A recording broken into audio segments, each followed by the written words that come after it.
আসার কথা ছিল আমার আজকে 10টার দিকে। তো আজকে একটু আগে আগে চলে আসলাম।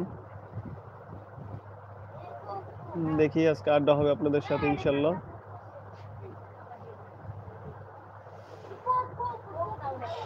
তো সবাই কেমন আছেন? আহ, জানাবেন আমাকে সবাই কেমন আছেন, কি আশা করছে, আর কে কোন জেলা থেকে দেখবেন আমার এই লাইভটা অবশ্যই কমেন্টের মধ্যে জানাবেন। মানে কে কোন জেলা থেকে দেখতেছেন, বা পরবর্তীতে যারা লাইভটা শেষ হওয়ার পরে এটা তো আপলোড করাই থাকবে, তো আমাকে জানাবেন যে কে কোন জেলা থেকে দেখতেছেন লাইভটা।